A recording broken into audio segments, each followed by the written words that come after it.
And go. We are live on YouTube, about to start the Alien Invasion podcast from your friends here at Galactic Netcast. I'm Dave. Welcome. Still waiting on the second and third hosts. My other two hosts, Anessa and Brad. They're as usual late, a little late.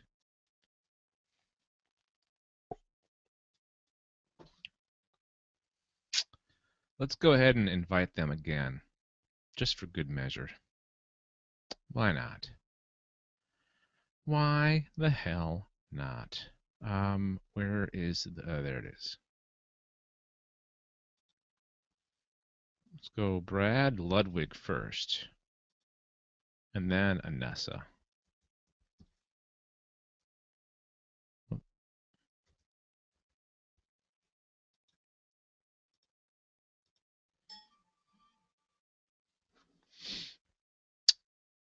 Beeping and bopping and stuff.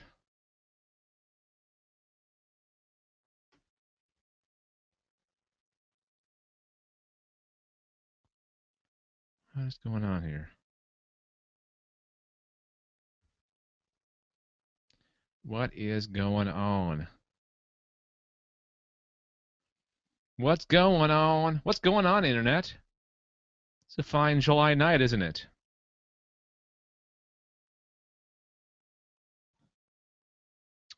That was just a notification saying that we were live, which I already knew.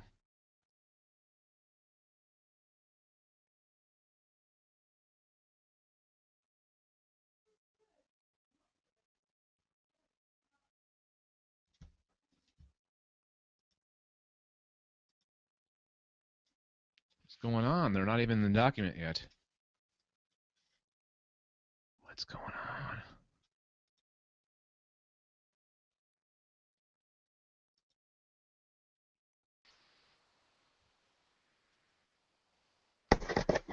Oh, we have an arrival. Hi. Hey, I thought you guys were dead or something.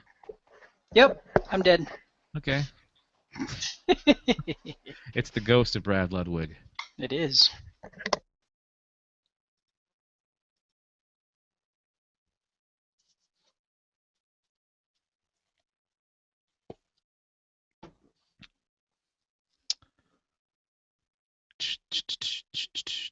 I know that for the people watching this in the archive, this is really boring.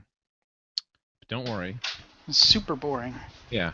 I will be editing this part out, which I've been forgetting to do. I finally did it this week for all the times that we went live before the show started. So I was half thinking that you might have half your studio done or something.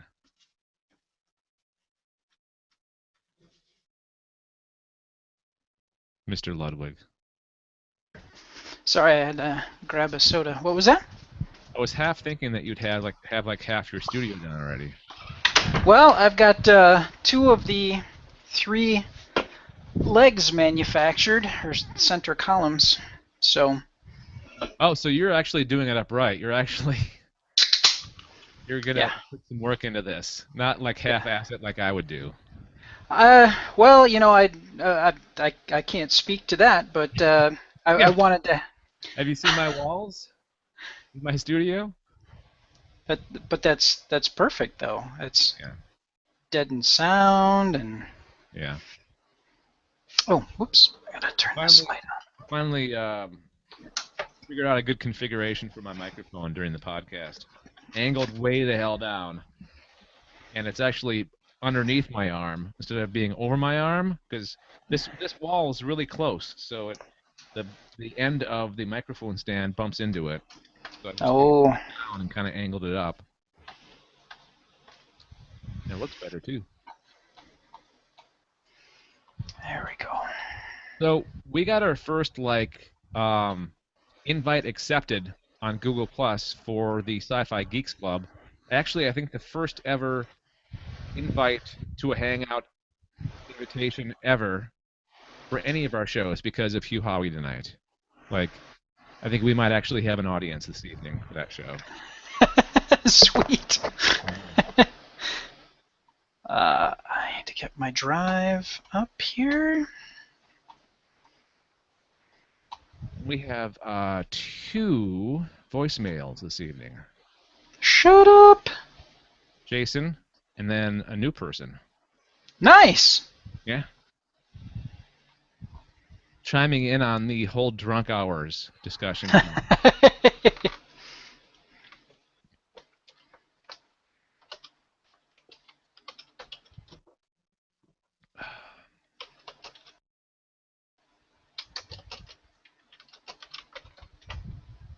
Yeah, 2 people have responded, yes, they're coming to the hangout. Actually, including Hugh Howey, 4 people have responded. Wow. Yeah. That's really cool. Yeah, I'm super excited. So excited about this. I mean, we've had big guests on before, but I think he's pretty hot right now. Like he's got, that like they're making a movie into his Wool series, right? No, I did not know that. Well, they're not in production yet, but Oh, okay. one of the studios have the rights to his books. So. Nice. Yeah.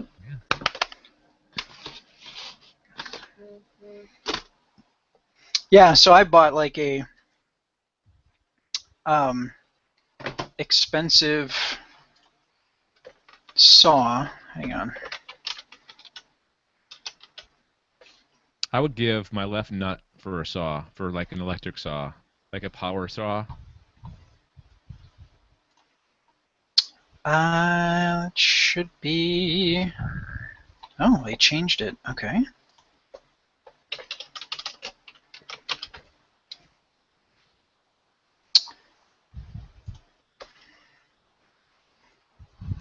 And I will share all the things. So this is the saw that I got. Oh wow! Yeah. Crap. That's some serious stuff right there. Yes, it is. That's like you're moving up to the big leagues with that. Yeah. Well, for the kind of table that I'm looking to make, it's going to have a center column, but it's hollow, so I'm going to be able to drill into it. And then on one of the sides, I'm actually going to drill a hole and put a 1/2-inch PVC pipe that's got a little bit taken out so I can drop the cords out and through. Mm-hmm.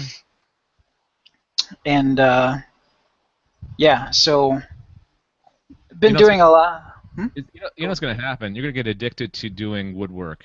You're going to be like making all kinds of crap after that. Oh, if I had, if I live long enough to retire, that's what I'm going to do. That's going to be my thing.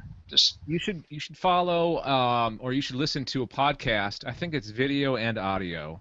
Pretty sure it's both because it's a very visual thing. Is the Wood Whisperer? You should check it. He's actually the husband of one of the podcasters on the Frog Pants Network. That's Scott Johnson in the Morning Stream and Film Sack, and they do comic dorks. What's more a podcast? They do the Final Score. They do a World of Warcraft podcast as well over there. So. Huh. Hi, Anessa. Howdy. Good evening. Who's there? Come and get it. Pizza. That was our prom theme. What? Come and get it. Come and get it. Interesting. Yes. Okay. So is that a thing to represent the looseness of people's relationships at your high school at that time? Is that? No, it was all about fun. No, Oh. I got nothing. Okay. All right. His prom had a lot of themes. We had like 3 or 4 high schools here, so I mean, there's a lot of proms. What high school did you graduate from? Wausau West. Okay. 10-4. But we have Wausau West, Wausau East, Newman. That's the Catholic Hello, high school. Newman. And Northland Pines, which is the Lutheran high school.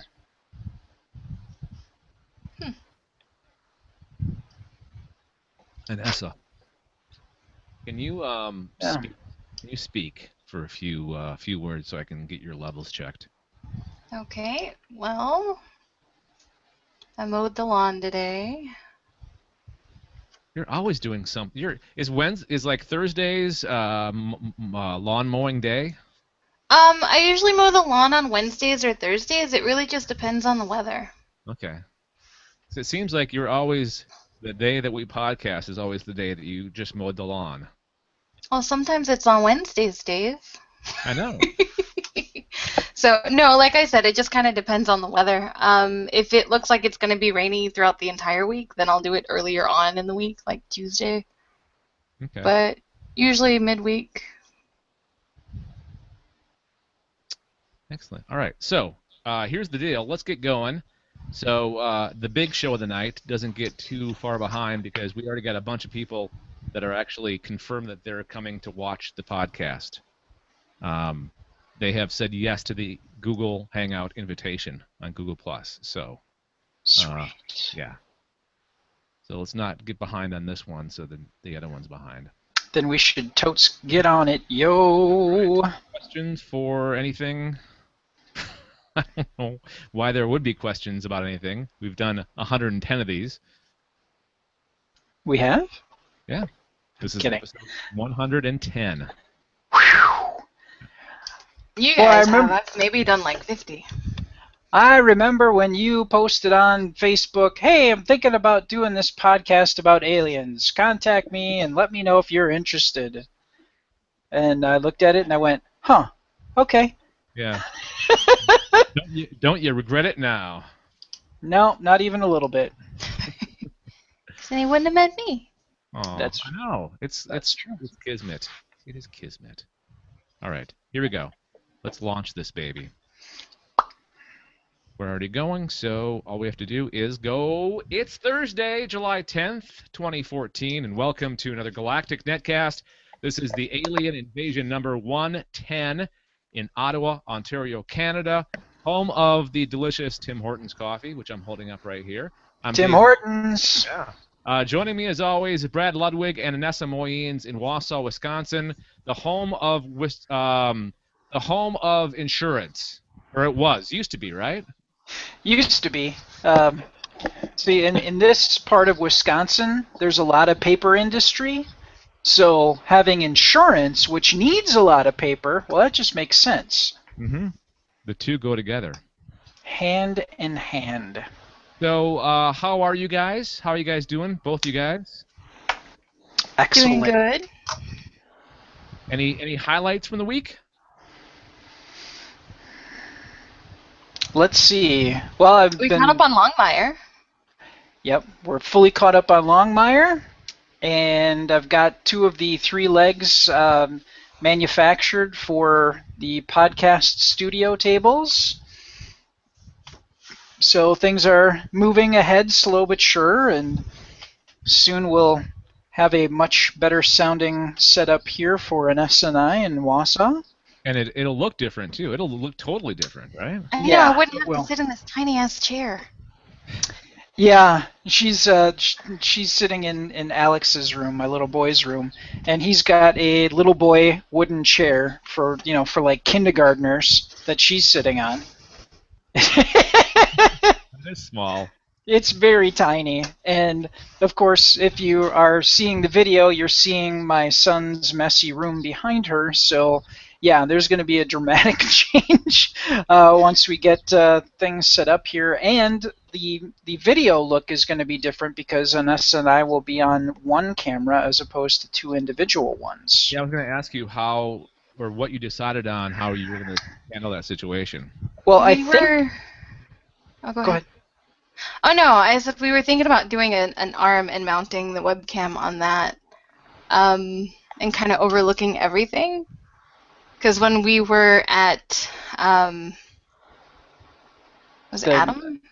I'm bad with Dixon- names. or The it's Dix Irv. Insider show. Yep. Irv. Like his studio, we really dug the way that he had the camera set up that overlooked everything. So if we have multiple people, then everybody's all on one feed. So yeah, and so you're more like a newscast sort of look.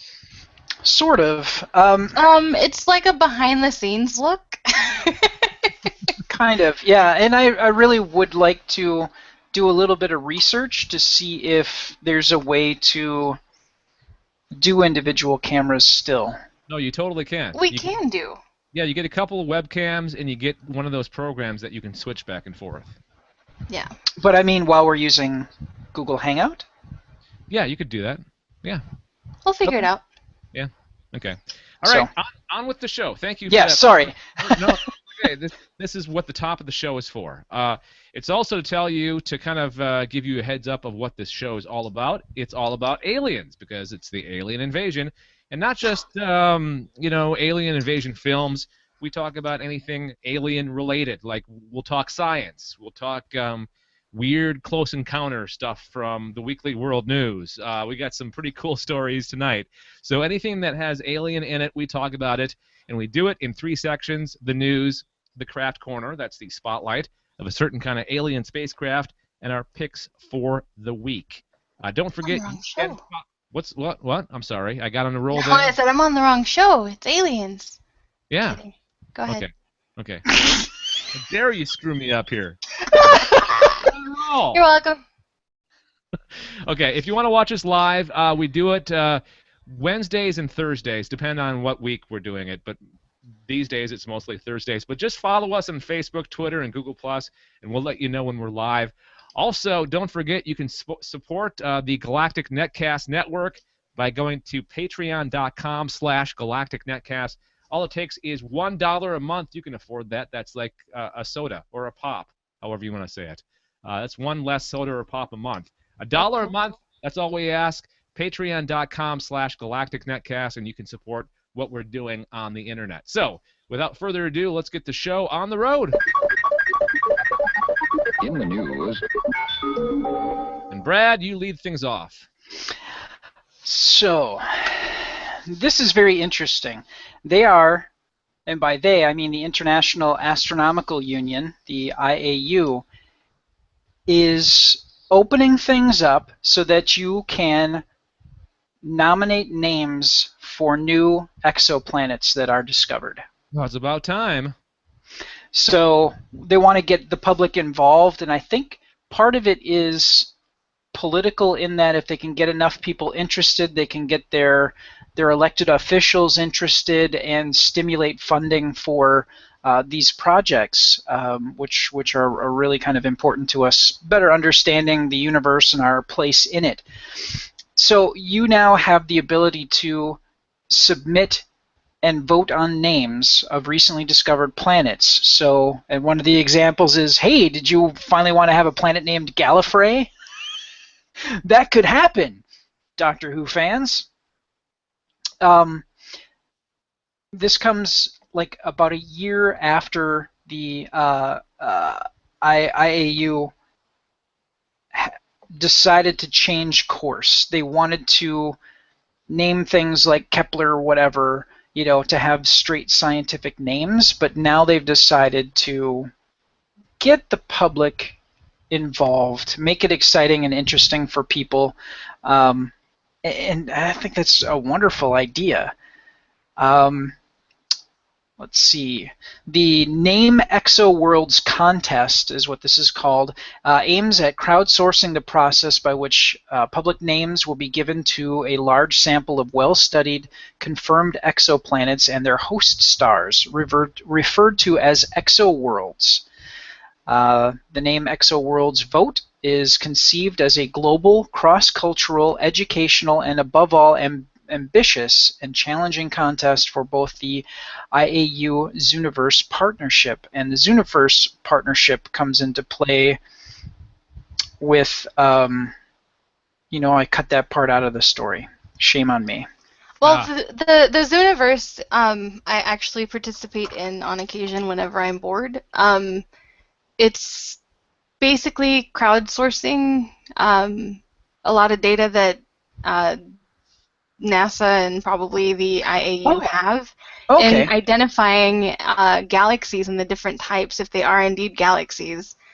And so, with the platform that's already working with basically having a lot of people involved with identifying and categorizing data, I think it works out really well to have people that are familiar with the sort of setup to continue with the name ExoWorlds setup as well. So they already have an idea of how to deal with mass interaction and probably already have that infrastructure. So Didn't we Sure. already? Didn't we talk about that organization at one time? Yeah. I used it as a pick. Okay. Yep. That's what it was. Okay. So the website is nameexoworlds.org. That's nameexoworlds.org, and that's where you can go to work on the naming process and hopefully get your name that you have chosen and have entered selected for naming an exoplanet. You don't think that a really weird or like profane name would make the cut? Do you think they would? They have the final call, right? Yeah, I'm sure they do. I mean, they're not going to have a name that's inappropriate. check out Planet Penis. I don't think that's going to happen. What Yeah. about What about copyright issues? Like if a planet from an already like a Star Trek or another science fiction franchise. Well, like Dune or Gallifrey or Vulcan. I think in the grand scheme of things, that would be a really dumb move to make on their part, gaining negative. Look at it this way: on Facebook there was recently a story of a little boy who they're making a statue to him, and in this setup he's wearing a Superman T-shirt. And DC had originally said, no, don't do that. And there was a huge surge in people, complaining about DC basically citing copyright, and it is within their rights, but it's why would you? It could be such a positive thing that could generate goodwill and an interest in your property. Why wouldn't you offer that up, or why wouldn't you be happy that somebody wants to name the planet Gallifrey or Vulcan or whatever? It's a win-win situation for both sides, for It really is. astronomy and for whatever franchise it's coming from. Yeah. So I think it's really cool, and people should really check out nameexoworlds.org and give it a look. Now, do you get a choice? Like, can you bid on a certain exoplanet, or is it like just any? Like they'll get if your name wins or gets picked, will it be put on just a random planet? That's a good question. They're naming 305 well-characterized exoplanets. Okay, so sorry to interrupt. Apparently, the people that can submit the names would be astronomical organizations such as planetariums, science centers, amateur astronomy clubs, online astronomy platforms, or nonprofit astronomy interested organizations, so like high school groups. So really, I could have, before I leave, I could have our planetarium submit a name. Sure. Well, actually, they do have a sign up for individuals to vote, sign up, and we'll let you know when we're ready for you. So as an individual, you could apply to be a part of this yet, too. The only issue that I have with this is, what if this causes an intergalactic war? Like, okay, so one of these planets with alien life on it, they find out that we're naming their planet some other name that is not their own. And they like I don't think it would be an issue, because I'm sure they've probably named our planet something other than Earth. What do you think the aliens are calling us? What do you think the aliens have called our planet? Waterworld. No, there's a lot of water on it, sure. Yeah, it could be Waterworld. It's the blue planet. Yeah. Or we could just have some designation like E753B. That's probably the case, because that's what we're doing right now. So That's exactly what we're doing. So Bob 248. Alpha Bravo 7532 Yankee. Niner. And really, we're not real. I mean, officially, it's not Earth. It's Sol, right? That's our official name. Sol is the name of the sun. Yeah, Sol is sun. Oh, okay. So we're Sol 3, right? We're Sol 3. Yeah. All right. Cool. All right. Great story, Brad. As always, bringing the heat like that. Okay. Let's move on to a kookier story. I don't usually bring these stories to. I usually stick with the kind of Hollywood or entertainment stories, but this one just spoke to me. It stood out and said, "Dave, pick me, pick me." It held its arm up and said, "Pick me," to talk about on the Alien Invasion podcast. So I picked it. It's like you there. You're on the show. Yeah. You're up. Your time to shine. Okay, so farmer demands compensation from aliens for crop circle damages. In the remote town of Boskovice in the Czech Republic, a massive 6,000 square meter crop circle appeared in a farm field on June 28th. Yes, I said 6,000 square feet. It's pretty intricate. I didn't paste the picture into the document. I've got it right here. So if people are checking out the visual on YouTube here, you can see this massive crop circle. Like over here on the left-hand lower left corner, those are trees. So this thing is freaking massive. Mm-hmm. It looks like a compass. It really does. There's a YouTube video that's about 2.5 minutes that goes into it a little bit more. And the video kind of gives it a little bit more of a definition. It's closer to the ground, so you can kind of see that in the middle there's a Stonehenge type of arrangement, sort of. It very much looks like Stonehenge, doesn't it? Yeah, it really does. Yeah. Okay.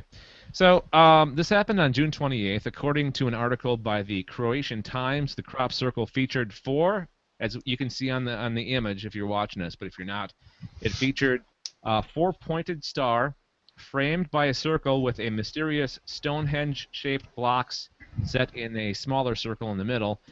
The appearance of the crop circle even caused a boom in tourism in the region. So there must not be a whole lot going on in this part of the Czech Republic for something like that. I mean, if you primarily farm, what else is there to see?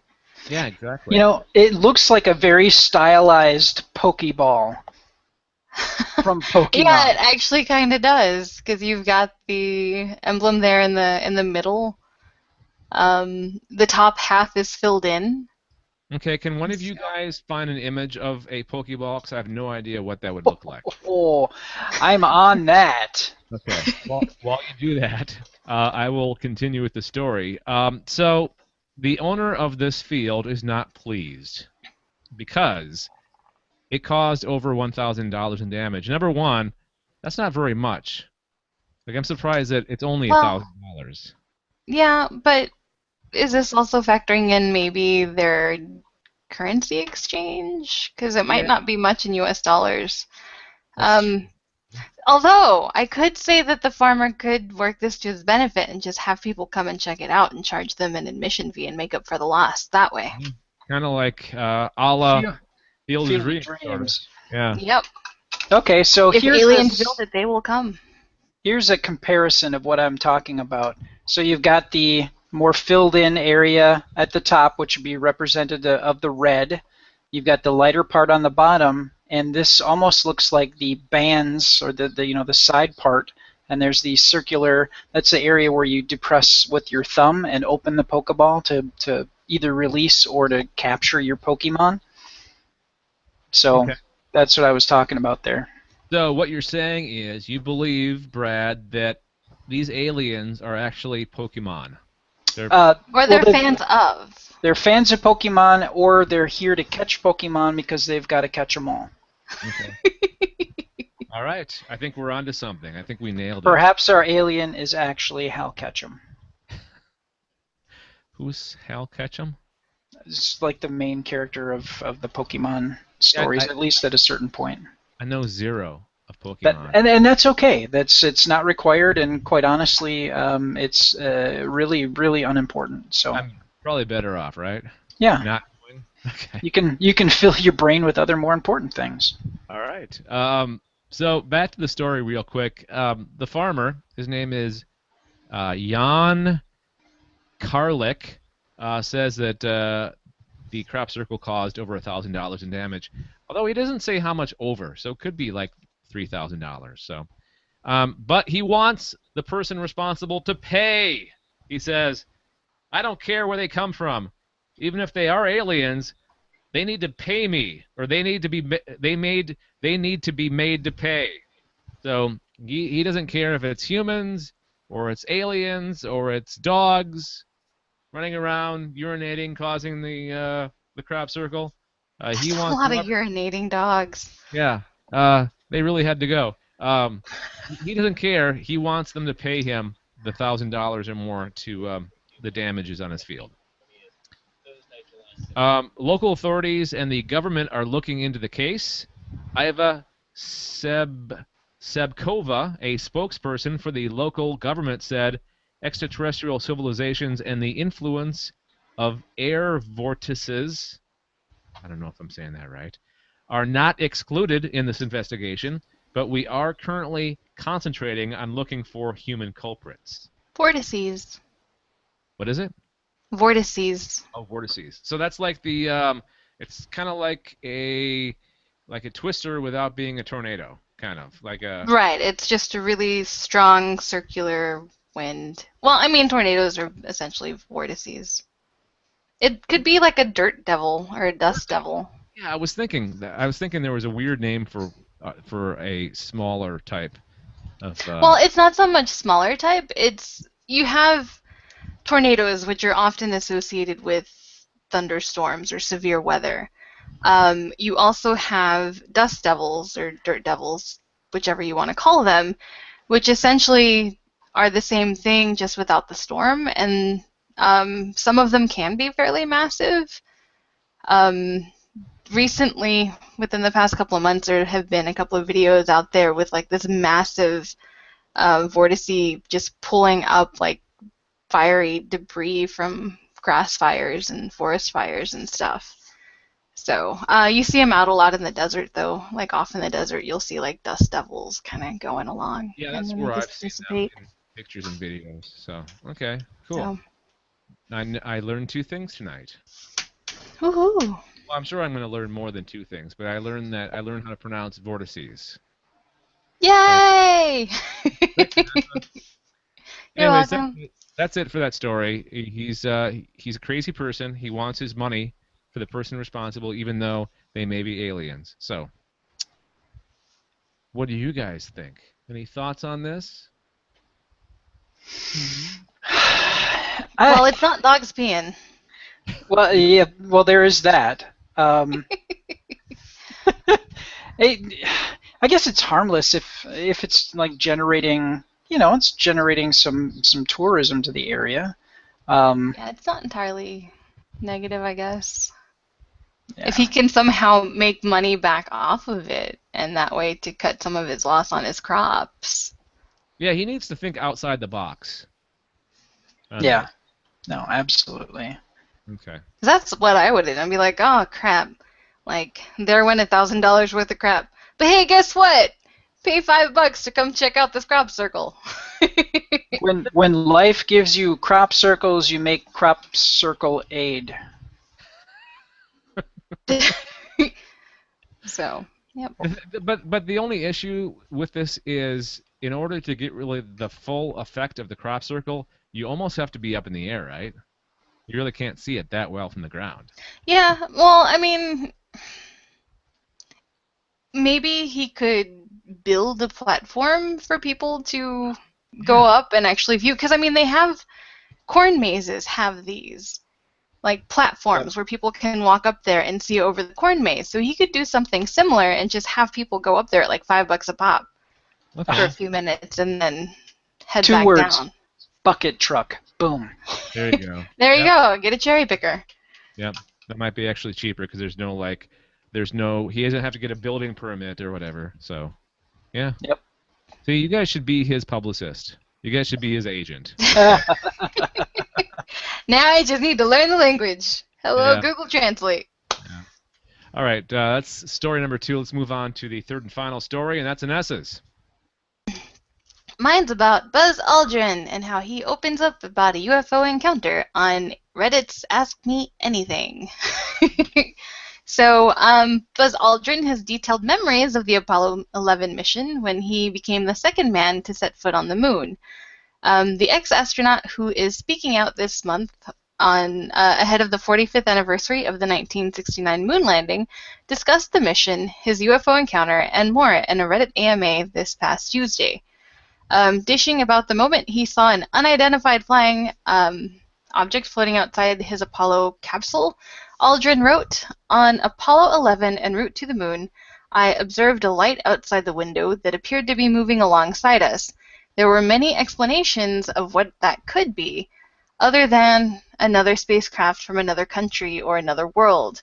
It was either the rocket we had separated from or the 4 panels that moved away when we extracted the lander from the rocket, and we were nose to nose with 2 spacecraft. So in the close vicinity, moving away, there were 4 panels, and I feel absolutely convinced that we were looking at the sun reflected off of one of those panels. Which one? I don't know. So technically, the definition could be unidentified." Oh, you fooled us. You got us, Anessa. I know. I read that, and I'm like, UFO! And then I'm like, oh, panel.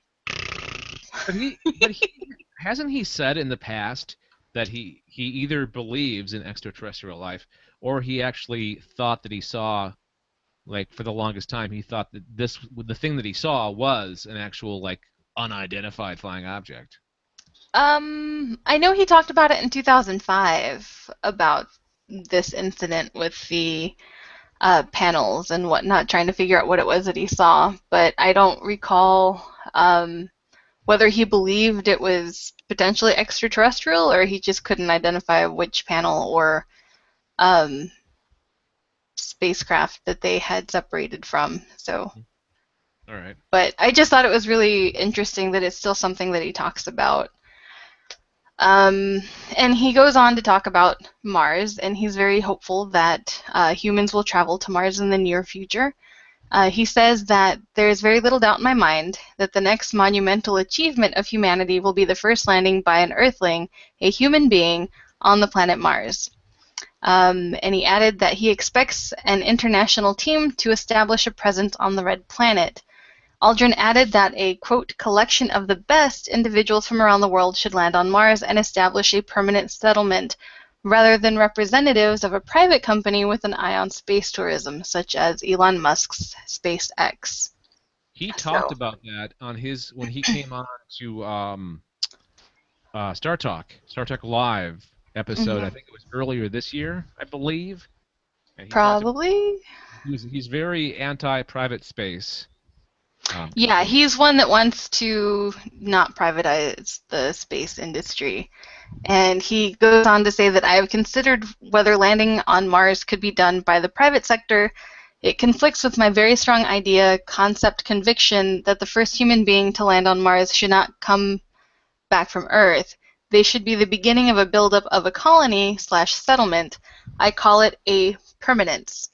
A settlement you can visit once or twice, come back, and then decide you want to settle. Same with the colony, but you want it to be permanent from the get-go, from the very first.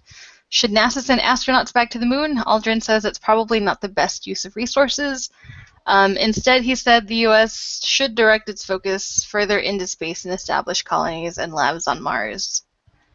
So that's his opinion on heading out towards Mars and not really heading out towards the moon. But I kind of think that we could still learn a lot from the moon. We can refine our techniques before heading onwards to Mars and even set up some sort of base there.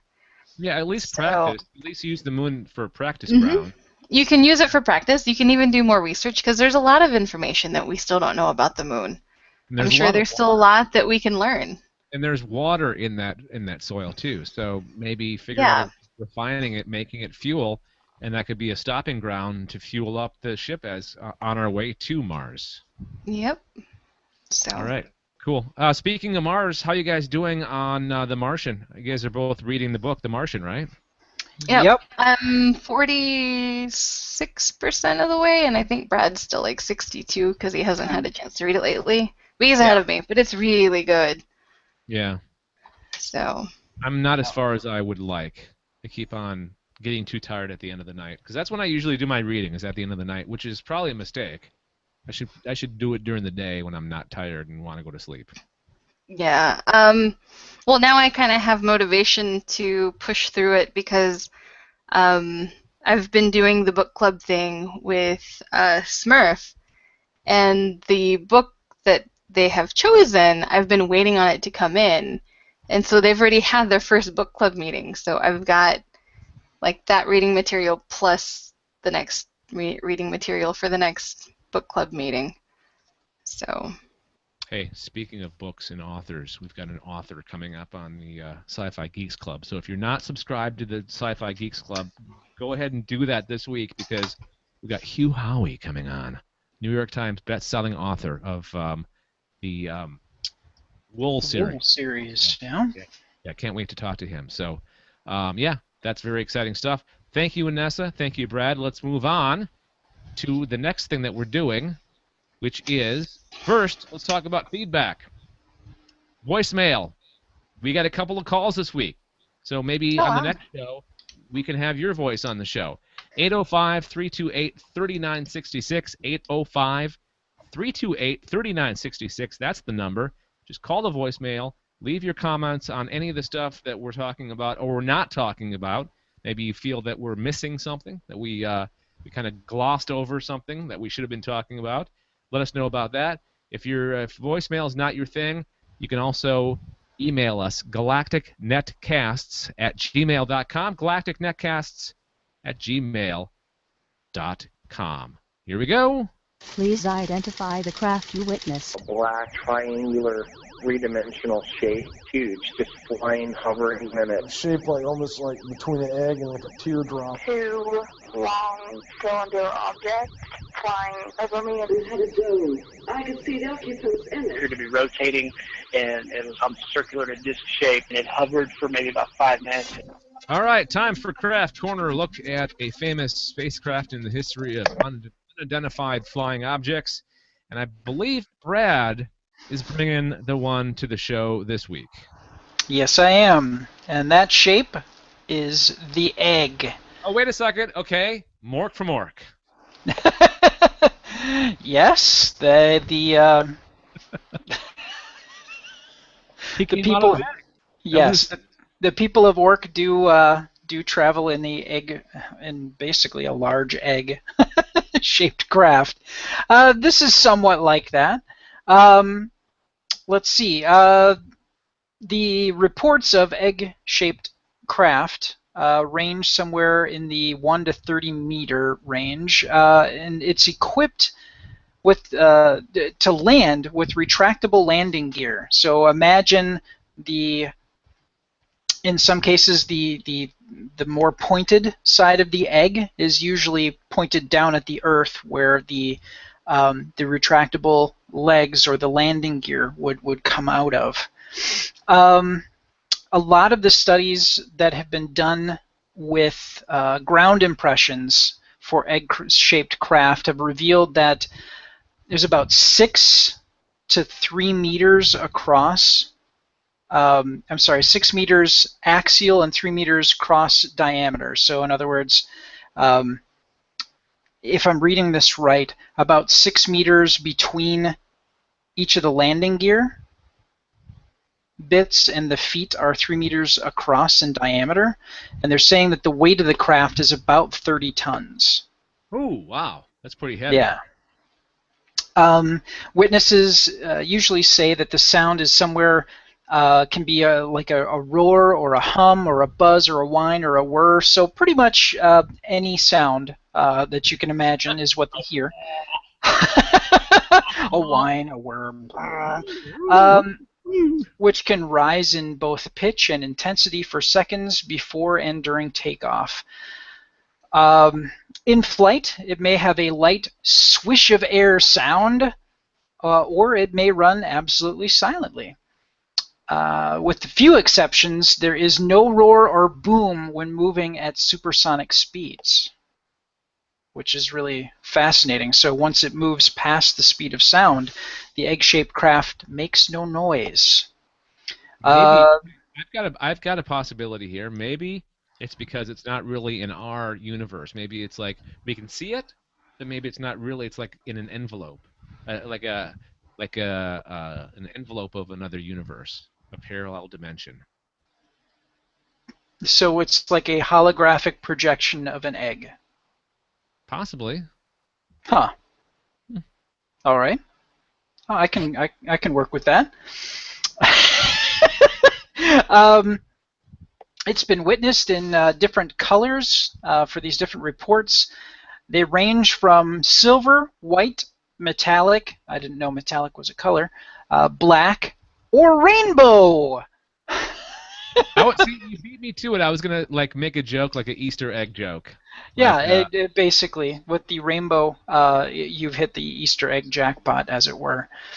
Now, the most famous of the UFO cases with an egg-shaped UFO is the Socorro landing. I hope I'm pronouncing that right. It's about an hour. It's about an hour south of Albuquerque, New Mexico. Yep. And for this particular sighting, happened on a Friday, April 24th, 1964, and this was witnessed by a police sergeant named Lonnie Zamora. He was on duty at the time, and this is about 5:45, so 5:45 in the afternoon, so before prime drinking hours. And Zamora was chasing after a speeding driver. Please refer to the previous episode to understand the joke. So Zamora was going after a speeding driver who was driving a black Chevrolet, so we're very detailed here, north on U.S. Highway 85. And he says that he heard a roar and saw a flame in the sky some distance away. He's not sure, but he thought he might have heard an explosion that came in the direction. And he actually kind of thought it might have been some dynamiting that was being done, like maybe a local dynamite shack or something had exploded. He ditched the car chase, so the black Chevrolet got off without a ticket. And he headed towards the sound to see what happened. And this was all dictated by an agent of the FBI. Took his report. He said he looked at the object and he thought for a moment that it was a car turned upside down, like standing on its radiator or maybe on its trunk. And as he got closer to this object, he spotted two people. What looked like people, and they were wearing white coveralls, and they were very close to the ship. And one of the persons turned and looked straight at his car and freaked out and jumped up. And he didn't really recall a particular shape or like any hats or headgear, but they appeared to be normal in size and shape. But by normal, I mean like small adult or small child. So, maybe in the 4 to 5 foot range, if I were to guess. It doesn't really give any sizes, but I would think that would be somewhere perhaps in that range. So he radioed to police headquarters and reported that somebody should investigate a possible car accident. So he proceeded to go closer to this to get to a good observation point, and he was about 75 to 100 meters away, and he saw flame and smoke start to come out of the object. And he realized at that point, with flame coming out of it, that he wasn't actually looking at a car. It was not a car at all. And one of the figures looked at the car and seemed absolutely flabbergasted that somebody was there and witnessing this. Then he heard, kind of like Kato Kalin, heard 2 or 3 loud thumps, resembling a door shutting hard, so like somebody slamming a door. And then another noise, like a loud sound with a high frequency. He was hearing that as well. So I think this comes with a whining sound, essentially. He was seeing a blue flame turn to orange and yellow, but he didn't see any smoke come out of the underside of the vehicle. And the beings at that point must have gone into the ship, and he was just taking in all these other things. He wasn't paying full attention. He was afraid that this thing was going to explode. He had no idea what it was, but he was certain that whatever this was going to explode. So he ducked down behind a hill for protection, but in still a good vantage point, so he could kind of keep an eye on what was going on. And he saw that the legs had somehow retracted or disappeared from the vehicle, and the craft took off from the ground, and that high-frequency whining sound really picked up. And then it stopped. And then it was completely silent, and then it went parallel to the ground, and then picked up speed, and then it was gone. Wow. Now, is this the only occasion of this type of craft being spotted? No, actually, we're going to have a link in the show notes where you can actually click to see the egg-shaped vehicle, not the actual one from this story, but what an image from another such occurrence of an egg-shaped sighting, egg-shaped UFO, and you can click that link and see some other reports. But this is one of the more interesting and detailed ones that I saw, so I grabbed and decided to talk about that one. It sounds like they freaked each other out. Yeah. Holy crap, it's you! Holy crap, it's you! Ah! Hermigerd! And everybody just took it off. Yep. Yeah.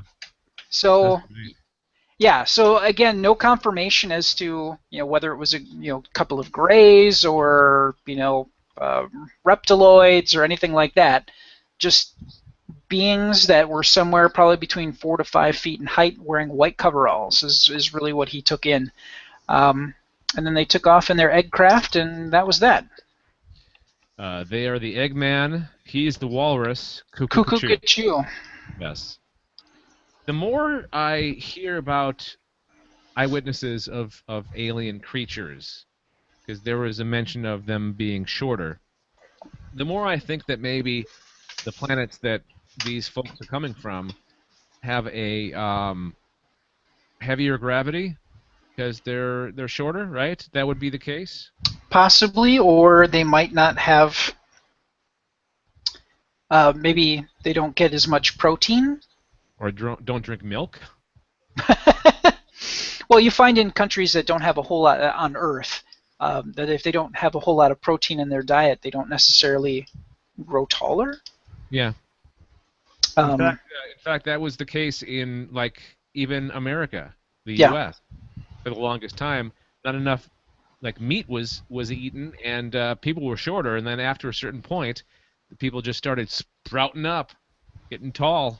Yep. You see that with Asian refugees, second generation U.S. Yep, second and third. Yep. Yeah, they get huge. So. Yep.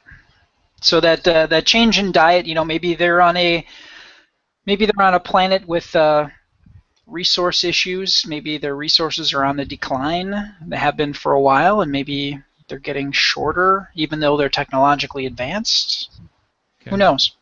That's a good thought. All right. Cool. Thanks, Brad. That is your craft corner. The egg-shaped craft, yes. One of these days, we're going to have to dig into the fictional crafts, because we're going to run out of shapes eventually, right? We are. I'm thinking maybe the Viper or the Cylon Raider from the. I was actually thinking about that if I couldn't find another shape. So Especially, we could talk about either. We could talk about the original series, Cylon Raider, or the Mhm. reimagined, because the reimagined one is actually a biological entity, right? I mean, it's like got a yeah, circle. it has biological components to it. So Yeah. All right, good stuff. Well, stay tuned for maybe we'll talk about it next week. Who knows? Let's talk about picks now, though. Anessa, what did you take into your senses this week? well, I took it into my senses a couple of weeks ago, but it's a book called How to Live Safely in a Science Fictional Universe. Cool. I this book for me was slightly frustrating in that I really like the concept. I just don't care for the entire execution of the concept. Basically, it's about this person named Charles Yu, which also is the name of the author of the book, and he lives in Minor Universe 31.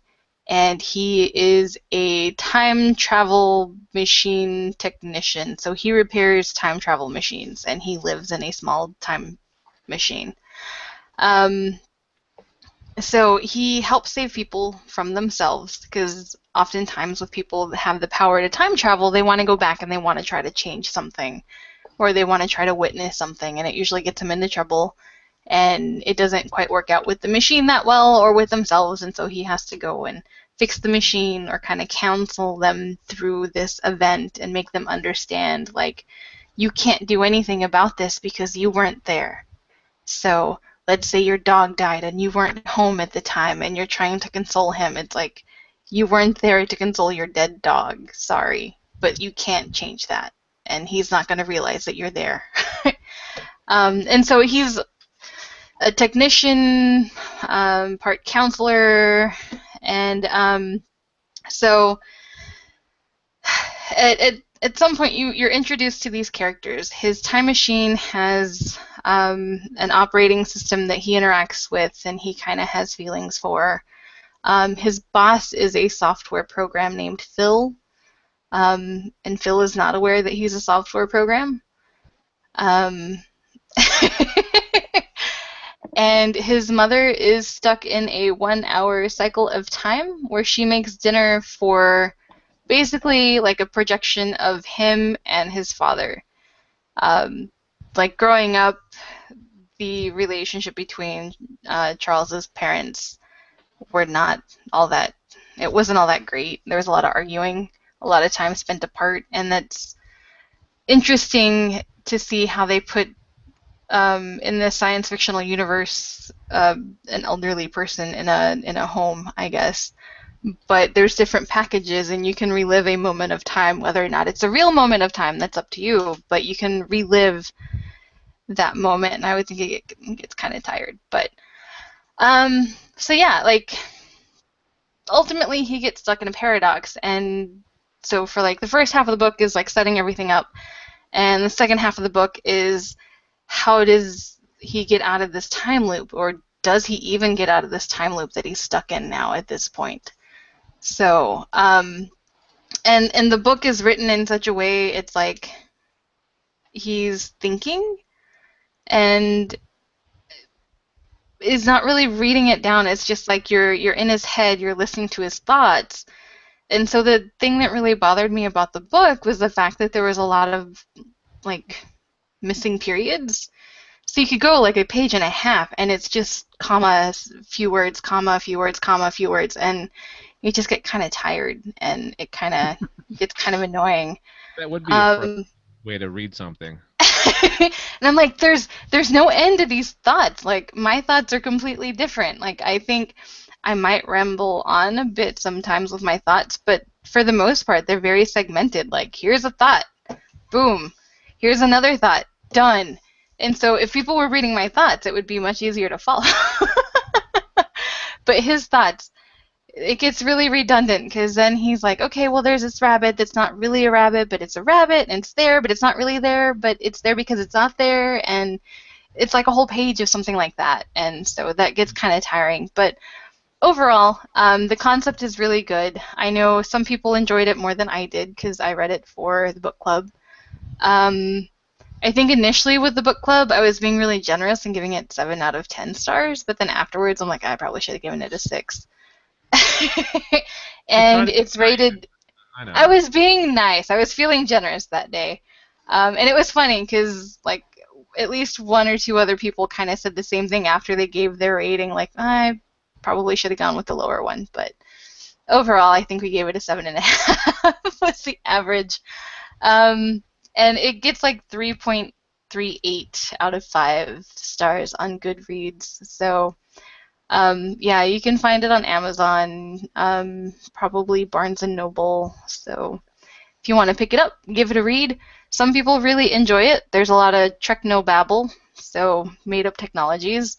Probably wondering about the aliens because this is a science fictional universe. He does reference aliens. There are references to Star Wars and Star Trek. So, yeah, the aliens aren't really a huge thing, but you do learn about them. You do learn about sex bots.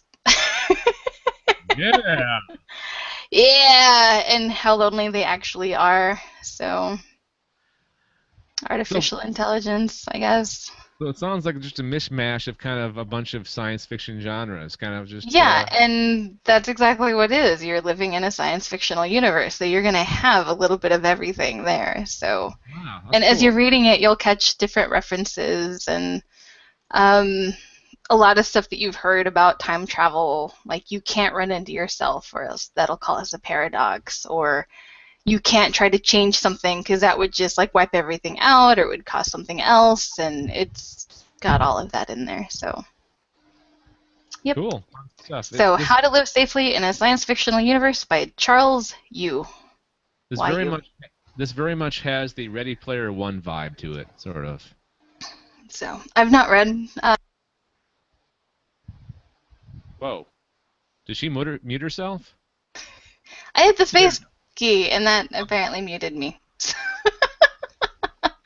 like my finger's not on the mouse, but I muted myself, so oops. But yeah, I've not read Ready Player One yet, and I've got a huge list of books. I've purchased a Humble bundle today, so I've got like an even bigger list of books to read. Wow. So I'm all set for a while. Gotta get on it. All right, Vanessa, thank you very much. Again, that is How to Live Safely in a Science Fictional Universe. Yes. All right, so my pick is something hot off the presses, brand new, debuted this week. It's called Extant. Did you guys get a chance to check it out? I believe it premiered last night. Nope. Not yet. Okay. All right, so if you're not familiar with the show, it's on CBS in the States. I believe it's CTV in Canada. I'm not sure. Anyways, it stars Halle Berry as astronaut Molly Woods.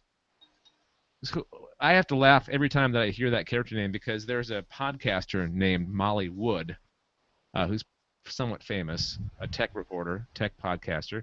Anyways, Molly Woods, she returns home from space after a year-long solo space mission.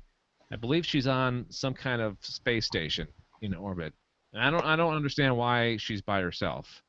They don't really explain that. But something unusual, something kind of weird happens during her time. There's a period where she loses power and they lose all the cameras in the whole damn place. But she has a memory of like an ex-lover or an ex-husband coming to her, but it's not really him. He's like communicating like he's a brand new to our species, like he's trying to communicate. And the last thing that they see or you see of them, those two, is they're starting to kind of get it on.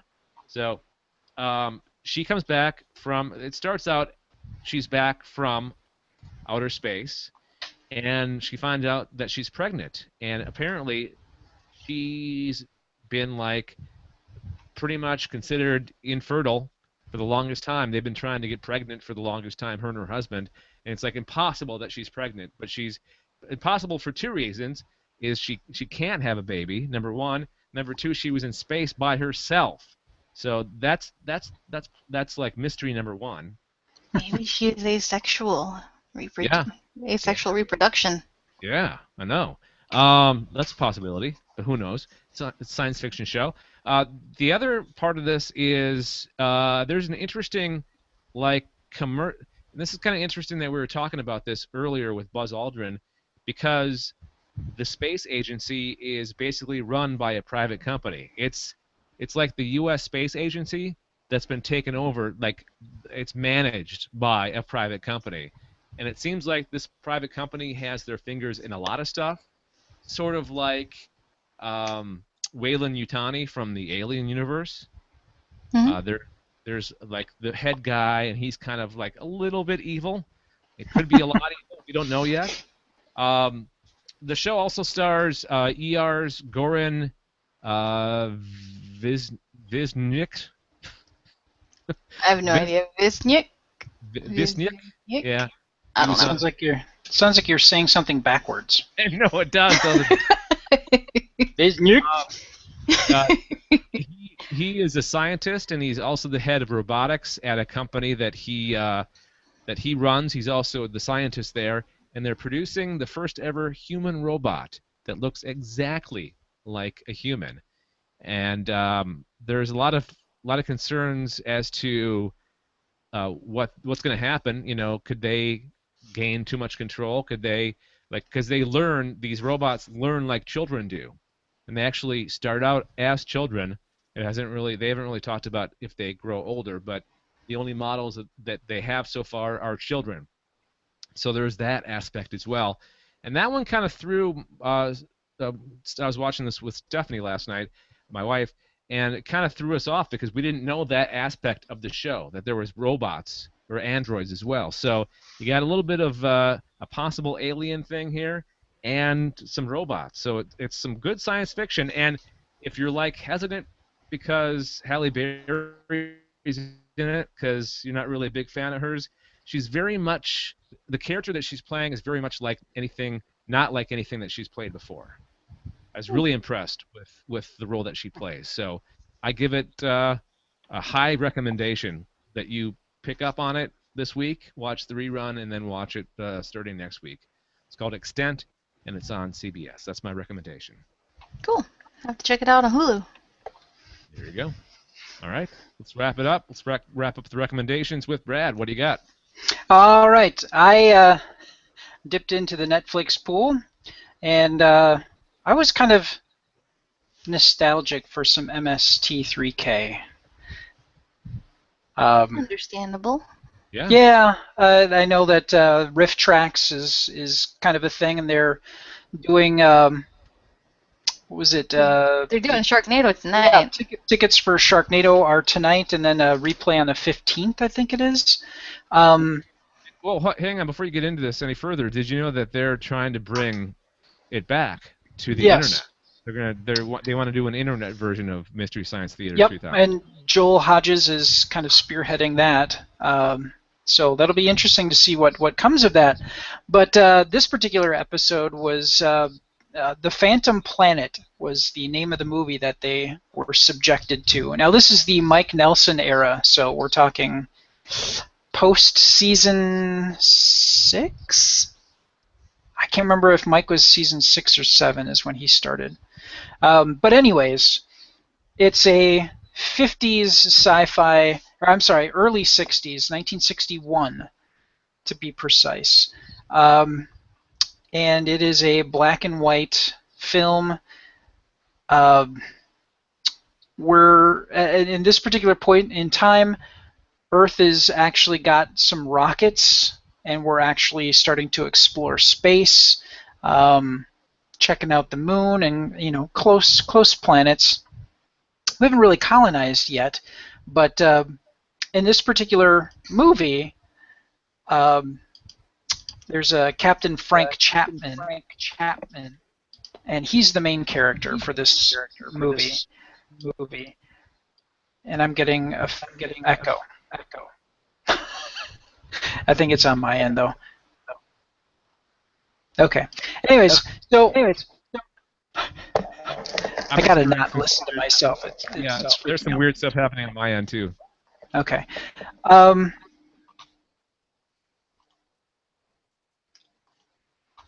on. My computer was spazzing out a little bit here. All right. Well, anyways, we'll get back. So this particular movie, black and white, we're exploring space, and the Phantom Planet looks like and they keep making reference to this in the MST3K. It looks like a piece of fried chicken. It's not shaped like a planet at all. It's actually kind of like it's an asteroid that they can steer. The main character ends up having to, there's the Captain Frank Chapman, and then he has Ray McConan is his co-pilot, and they end up having to do something outside of the ship, and McConan gets ejected into space. So it's just the captain by himself, and he ends up getting close to this roving asteroid and gets pulled to it by like a gravitational tractor beam. When he gets out of the ship, the circumstances of them being outside of the ship, he took some injuries, and he's taken a knock to the head, and he's not doing quite well. So when he lands on the asteroid, he falls off of the ship onto the ground of the asteroid, and his mask actually comes open, and you're wondering, oh my God, this guy's probably going to die. He ends up seeing like this swirling thing. It looks like somebody is draining a sink with foam in it, and he ends up shrinking. And he meets the people of this asteroid who actually, for their size, and they're about 6 inches tall maybe, they are on this asteroid which they have named Rayton, which is their planet, and they steer it through their advanced understandings of gravity. They have an attack weapon called the gravity curtain, which is basically like if you were to shoot out a cone of gravity. The science of this is so incredibly flimsy, it's awesome. They can maneuver this asteroid by using positive or negative gravity, which is a complete hoot. And the Solarites are their enemies. And the Solarites, their ships. Think of like Ed Wood style miniature craft. The Solarite ships are like little models that have been lit on fire. And their weapons are heat, intense heat, and they have a heat bomb, which through the physics of Rayton, this asteroid planet that they're on, their gravity is basically if what holds Rayton together, if they were hit with a great deal of heat energy, it would speed up their molecules, their atoms, which seem to spin at a tighter rate. The science is just so messed up. But if they're hit with a heat bomb, it would completely destabilize Rayton and it would explode. This is basically what it boils down to. So Captain Chapman has to try to deal with the people of Rayton and try not to die, and hopefully try to get home to the people of Earth and live a normal life on Earth again. So, of course, it's MST3K, so the bits of their interjections are completely hilarious. I really enjoyed it. The movie itself was crap, don't get me wrong, but of course the things that always make an MST3K movie delightful are the interaction with Mike or Joel, depending on the episode, and the robots. So I think that's what kind of pulls it out of the dumpster. So. All right. Awesome. It's on Netflix. You can check it out there, and it's called The Phantom Planet. All right. Thank you very much for all of your recommendations this week. Before we get out of here, we've got some feedback from a couple of voice mailers. Let's get to that right now. First one is somebody brand new, referencing something that we talked about last week. So here it is. I was just listening to your podcast and listening to your reference to a table regarding drinking times, sleeping times, and I think that is somewhat irrelevant in the case that it's for general population of drinking, general population sleeping. It's not specific to the actual UFO spotter. I think it could be more informative and useful of a table if it was in regards specifically to people that were spotting the UFOs and reporting sightings. I don't think it's just a bunch of drunk people doing things. Anyway, just thought I would share. Thank you. All right, thoughts on that real quick? No, he raises a good point, and it didn't seem to be very clear if they were basing that data, or at least maybe it was written up in the story, but it didn't seem like they were specifically stating that the reports of the UFOs were tied to the data when they were drinking. Mm-hmm. That was an S's story, so. Right. Well, because I'm trying to think of the charts.